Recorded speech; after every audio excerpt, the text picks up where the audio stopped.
ప్రతి పథకము ప్రతి దానికి కూడా కర్త కర్మ క్రియ అతనే. అవును. అతను అందరూ ఊరికే ఫ్రీ బీస్ ఇస్తున్నారు, శ్రీలంక లాగా అయిపోతుంది అని చెప్పిన వాళ్ళందరూ కూడా అంతకంటే అంటున్నారు కానీ ప్రతిపక్షాల గురించి. కానీ అతను ప్రతి ఒక్కటి కూడా సామాజికంగా అందరినీ ఒక పొజిషన్లోకి తీసుకొని, ఇప్పుడు అమ్మబడి ఉంది, ఎందుకు చదువు మానిపించకుండా ఉండడం కోసం, అది ఒక ఎంకరేజింగ్ కోసం ఇవ్వడం కోసం డబ్బులు. అవును.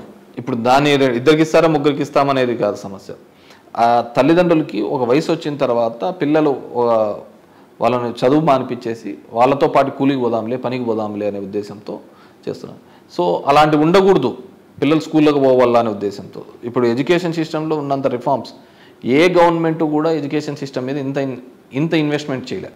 స్కూల్స్ కావచ్చు, వాళ్ళు ఎలాంటి న్యూట్రిషియస్ ఫుడ్ తినాలి, వాళ్ళకు వేసుకునే షూ ఎలా ఉండాలి, డ్రెస్ ఏ విధంగా ఉండాలి, వాళ్ళకు ఇప్పుడు నిన్న మొన్న టోఫెల్ పెట్టిస్తున్నారు, సిబిఎస్ఈ పెడుతున్నారు, వాళ్ళ పుస్తకాల్లో ఎటువంటి ఎడ్యుకేషన్ సిస్టమ్ ఉండాలి అంత క్షుణ్ణంగా ఒక పేదవాడి గురించి ఆలోచించిన ప్రభుత్వం ఎప్పుడే కనుండదు. హాస్పిటల్స్ కావచ్చు, ఈ రోజు నుంచి ఆరోగ్య సురక్ష ప్రోగ్రామ్ పెట్టారు, ప్రతి ఇంటికి వెళ్ళి హెల్త్ అని, మేము వాళ్ళ హెల్త్ ఏ విధంగా ఉంది, వాళ్ళకి కావాల్సిన ఏంది.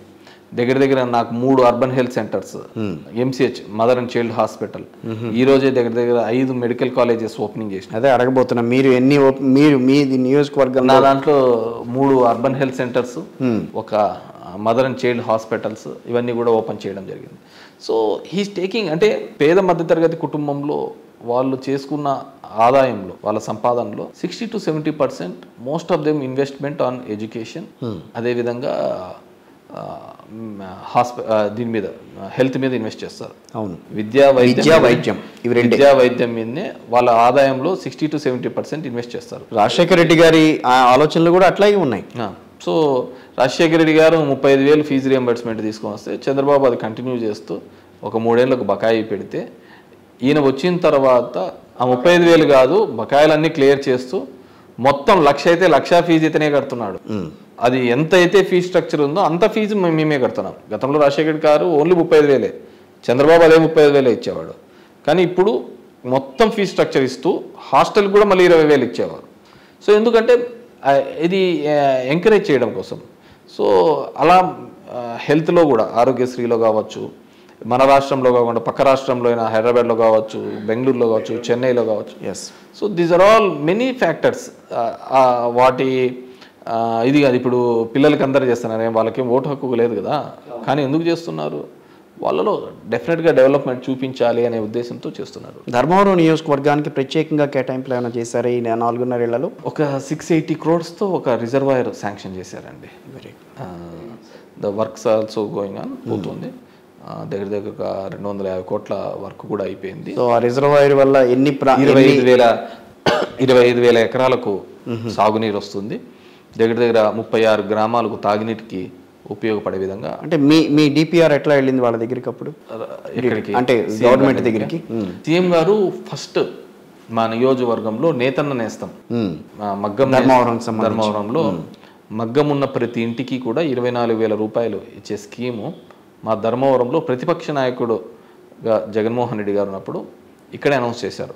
మేము గతంలో చంద్రబాబు నాయుడు హయాంలో ఉన్నటువంటి బకాయిల యాత్ర లేదు, చంద్రబాబు నాయుడు హయాంలో బకాయిల కోసం మేమంతా రిలే దీక్షలు చేస్తూ ఉంటే దగ్గర 13 కోట్లు 14 కోట్లు ఇవ్వాలని చెప్పేసి చేనేత కార్మికులతో ఆ రోజు జగన్మోహన్ రెడ్డి గారు వచ్చినారు. వీళ్ళకి ఇక్కడ విజిట్ చేసి ఇక్కడ అనౌన్స్ చేసి పోయినారు, 24,000 రూపాయలు ఇస్తాము, మన ప్రభుత్వం వస్తే మగ్గం నీ ఇంట్లో ఉంటే చాలు ఇస్తాము అని చెప్పినాడు. ఆ పథకం ప్రారంభానికి ఆయన పుట్టినరోజు డిసెంబర్ 2021, సారీ 19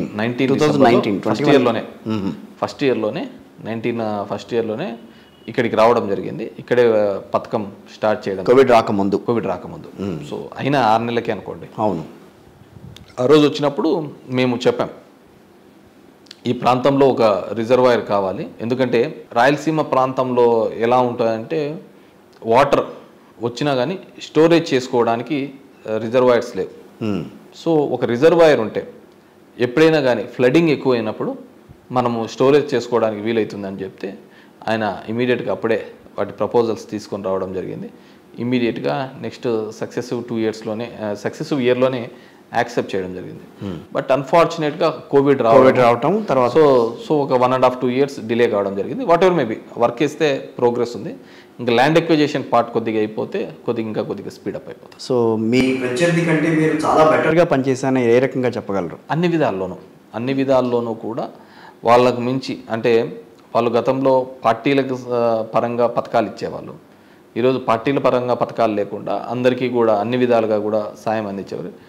నా కంపారిటివ్లీ అప్పుడు వాళ్ళ సర్వీసెస్ మా సర్వీసెస్లోనూ కూడా ఆ కంపారిజన్ రాజకీయంగా తొక్కివేయబడ్డం అట్లాంటివి ఏం లేదండి. ఏం లేదా? చుట్టూ ఉన్న వాళ్ళని మళ్ళీ వాడు పైకి వస్తాడని తొక్కేయటం అట్లాంటివి ఏం లేదా?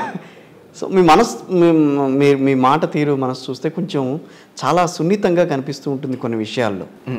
అంత సున్నిత మనస్కులా కాదా? అంత సున్నితంగా అనేది కాదు, ఇష్యూ బేస్డ్గా ఉంటుంది. కొన్ని చోట్ల కఠినంగా ఏదైనా ఇష్యూ బేస్డే అంతే.